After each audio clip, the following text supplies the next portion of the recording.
ഇനി നമ്മൾ പഠിക്കാനായിട്ട് പോകുന്നത് ഒരു കമ്പ്യൂട്ടേഷണൽ കെമിസ്ട്രിയിൽ യൂസ് ചെയ്യുന്ന ഒരു സോഫ്റ്റ്വെയർ ആണ്. അതിന്റെ പേര് എന്ന് പറയുന്നത് ഗോസിയൻ എന്നാണ്.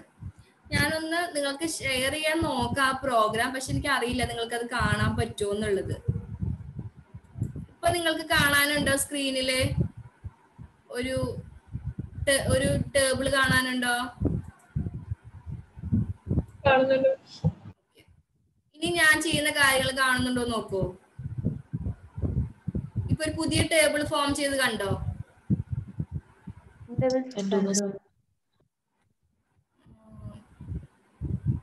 പെർസെന്റേജ് സെക്ഷൻ, റൂട്ട് സെക്ഷൻ, അങ്ങനെ എന്തെങ്കിലും ടേബിൾ കാണുന്നുണ്ടോ?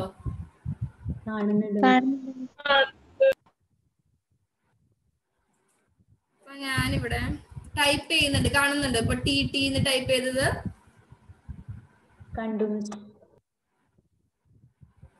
കാണുന്നുണ്ടോ നിങ്ങൾക്ക്?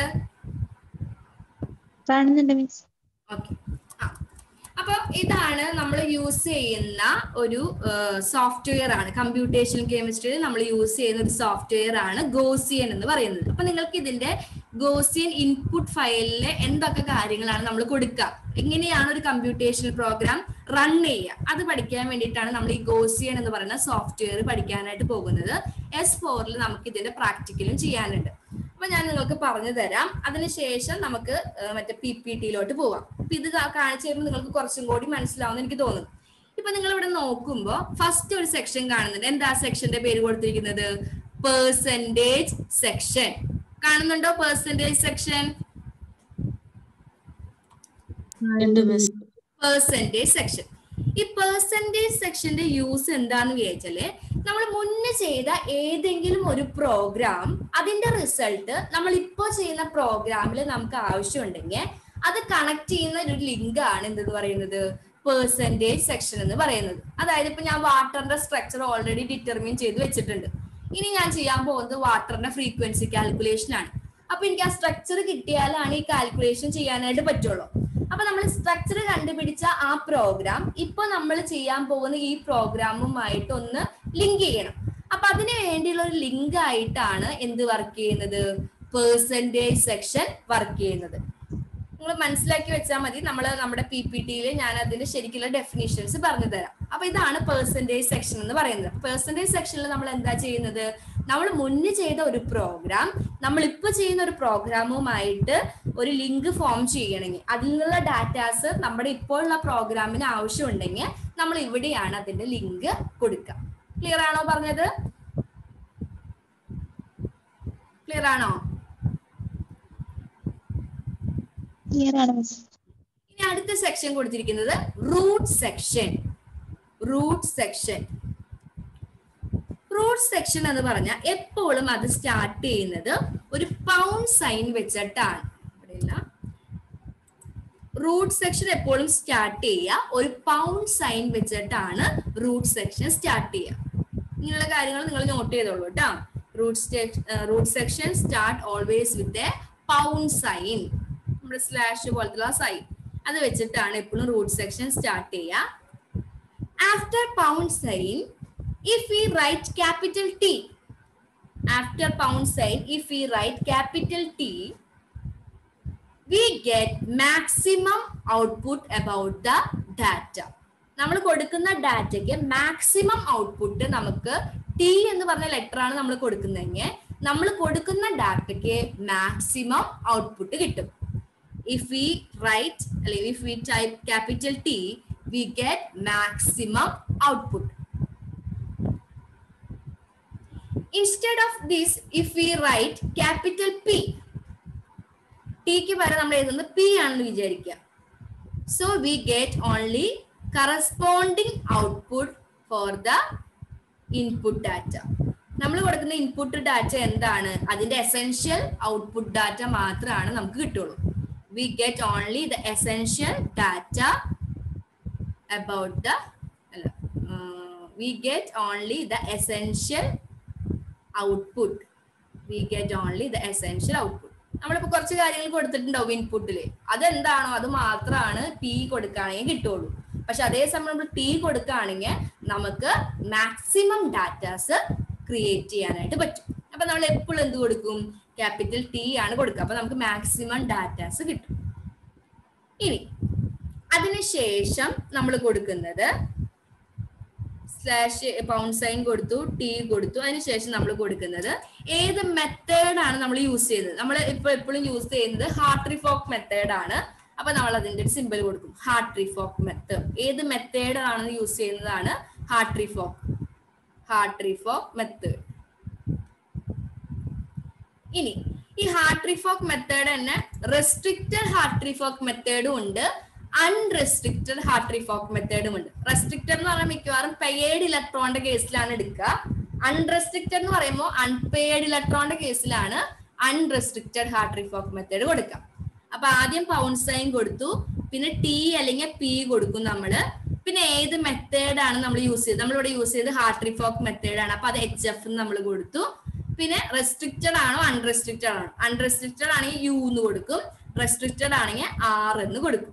റെസ്ട്രിക്റ്റഡ് നമ്മൾ സാധാരണ യൂസ് ചെയ്യുന്നത് പെയ്ഡ് ഇലക്ട്രോണിന്റെ കേസിലാണ്, അൺറെസ്ട്രിക്റ്റഡ് യൂസ് ചെയ്യുന്നത് എവിടെയാണ്, അൺപെയ്ഡ് ഇലക്ട്രോണിന്റെ കേസിലാണ്. എല്ലാതെയും യൂസ് ചെയ്യാം കേട്ടോ. പിന്നെ അടുത്തതിന് ശേഷം നമ്മൾ ഒരു സ്ലാഷ് ബാർ ഇട്ട് കൊടുക്കുന്നു. പിന്നെ നമ്മൾ കൊടുക്കുന്നത് ബേസിസ് സെറ്റുകളാണ്. നമ്മൾ കഴിഞ്ഞ ദിവസം പഠിച്ചു റൂതൻസ് കൺസെപ്റ്റ് ഓഫ് ബേസിസ് ഫംഗ്ഷൻ അല്ലെ. അതിൽ നമ്മൾ പഠിച്ചു സ്ലേറ്റഡ് ടൈപ്പ് ഓർബിറ്റൽസ് ഉണ്ട്, ഗോസിയൻ ടൈപ്പ് ഓർബിറ്റൽസ് ഉണ്ട്.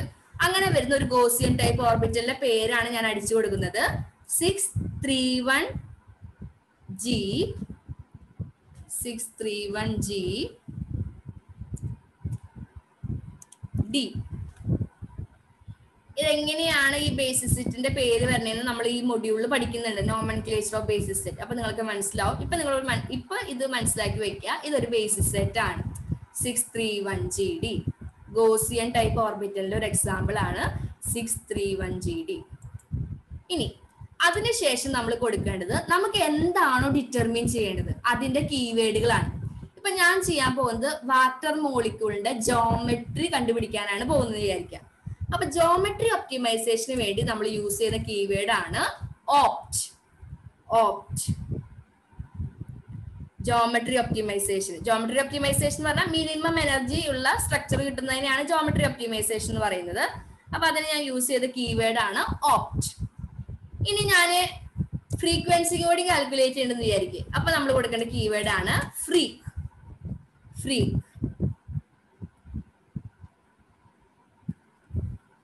പിന്നെ എപ്പോഴും അവസാനിപ്പിക്കേണ്ടത് ടെസ്റ്റ് എന്ന് പറഞ്ഞിട്ട് വേണം നമ്മൾ എപ്പോഴും അത് അവസാനിപ്പിക്കാനായിട്ട്.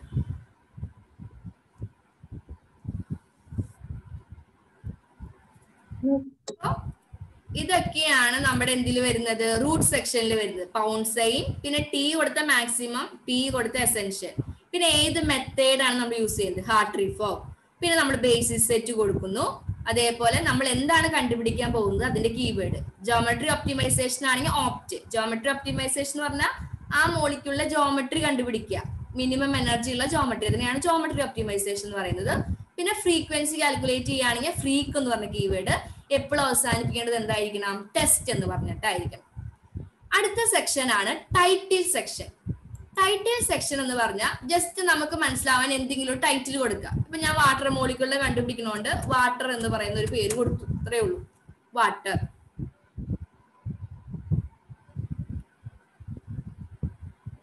അടുത്ത സെക്ഷൻ എന്താ, ചാർജ് ആൻഡ് മൾട്ടിപ്ലിസിറ്റി. ഇപ്പൊ ചാർജ് ഞാൻ കൊടുക്കുന്നത് നമുക്കറിയാം, വാട്ടറിന്റെ ചാർജ് എത്രയാ, 0. മൾട്ടിപ്ലിസിറ്റി എത്രയാ, 1. ഇങ്ങനെയാ മൾട്ടിപ്ലിസിറ്റി കണ്ടുപിടിക്കുക, 2s+1 ഇക്വേഷൻ വെച്ചിട്ടാണ് മൾട്ടിപ്ലിസിറ്റി കണ്ടുപിടിക്കുക. ഇപ്പൊ വാട്ടറിന്റെ മൾട്ടിപ്ലിസിറ്റി 1 ആണ്. അപ്പൊ ഞാനത് കൊടുത്തു 1. അപ്പൊ ഇത്രയും കാര്യങ്ങൾ കഴിഞ്ഞു. Percentage section, route section, title section and charge and multiplicity. ഇനി കൊടുത്തിരിക്കുന്നത് എന്താണ്, മോളിക്യൂൾ സ്പെസിഫിക്കേഷൻ. മോളിക്യൂൾ സ്പെസിഫിക്കേഷൻ എന്ന് പറഞ്ഞാൽ നമ്മൾ ഏത് മോളിക്യൂൾ ആണോ എടുക്കുന്നത് അതിനെ നമ്മൾ എന്ത് ചെയ്യണം, അവിടെ സ്പെസിഫൈ ചെയ്യണം. ഒന്നുകിൽ നമുക്ക് 2 തരത്തിൽ നമുക്ക് ഈ മോളിക്യൂളിനെ സ്പെസിഫൈ ചെയ്യാം. ഒന്നുകിൽ ഇന്റേണൽ കോർഡിനേറ്റ് വെച്ച് നമുക്ക് റെപ്രസെന്റ് ചെയ്യാം, അല്ലെങ്കിൽ കാർട്ടീഷ്യൻ കോർഡിനേറ്റ് വെച്ച് നമുക്ക് എന്ത് ചെയ്യാം, മോളിക്യൂളിനെ റെപ്രസെന്റ് ചെയ്യാം. അപ്പൊ molecule can be represented in 2 ways, internal coordinate or Cartesian coordinate. ഈ മോളിക്യൂൾ റെപ്രസെന്റേഷനെ പറയുന്ന പേരാണ് Z matrix. Capital Z, Z matrix എന്നാണ് മോളിക്യൂൾ സ്പെസിഫിക്കേഷന് പറയുന്നത് കേട്ടോ. നമ്മളിങ്ങനെ കൊടുക്കുന്നുണ്ടല്ലോ കാർട്ടീഷ്യൻ അല്ലെങ്കിൽ ഇന്റേണൽ കോർഡിനേറ്റ്, അതിനെ പറയുന്ന പേരാണ് സെഡ് മെട്രിക്സ്. അപ്പൊ നമ്മൾ ഇവിടെ എന്ത് ചെയ്യണം, മോളിക്യൂളിനെ സ്പെസിഫൈ ചെയ്യണം. അതാണ് ഇനി നമുക്ക് അടുത്ത് പഠിക്കാനായിട്ടുള്ളത്. അതെങ്ങനെയാണെന്ന് ഒരു മോളിക്യൂളിനെ ഞാൻ ഇന്ന് കാണിച്ചു തരാം.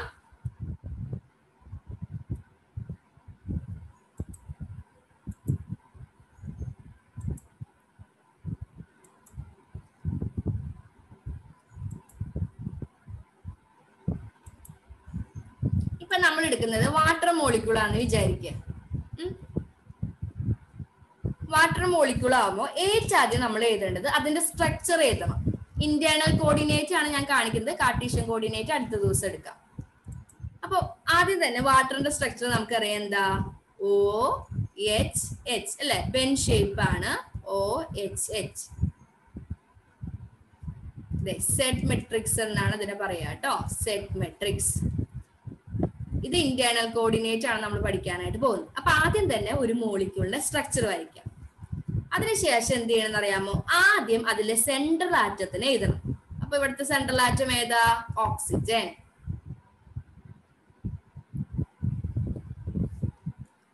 One, two, three. ഇനി അടുത്ത ആറ്റം എഴുതി ഹൈഡ്രജൻ. ഹൈഡ്രജൻ 2 ഞാൻ എഴുതുന്നു, ഹൈഡ്രജൻ.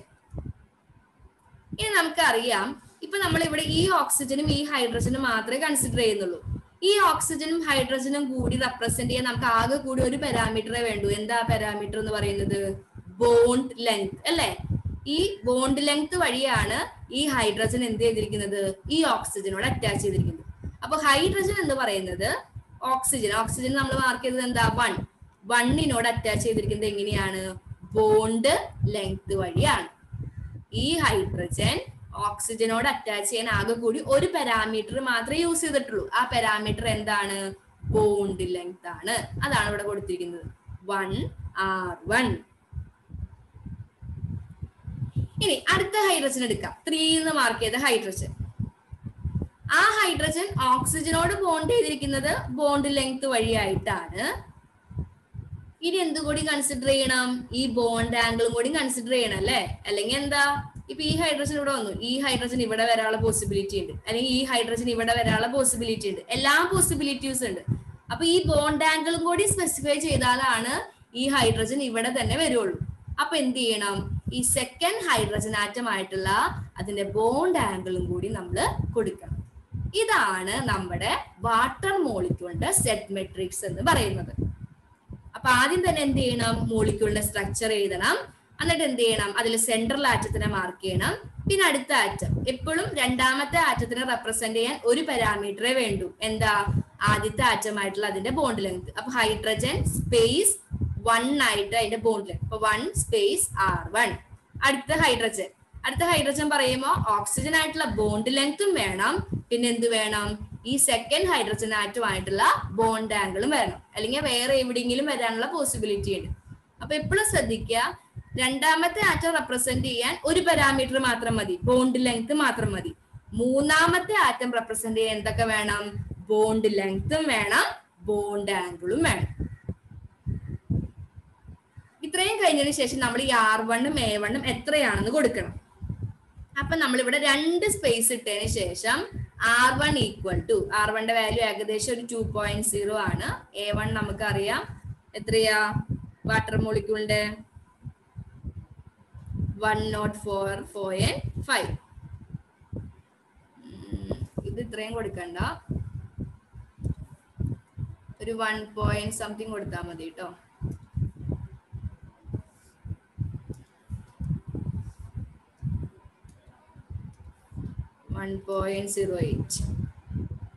ഇതാണ് വാട്ടർ മോളിക്യൂളിന്റെ സെഡ് മെട്രിക്സ് എന്ന് പറയുന്നത്. ക്ലിയർ ആയോ പറഞ്ഞത്? ക്ലിയർ ആണോ?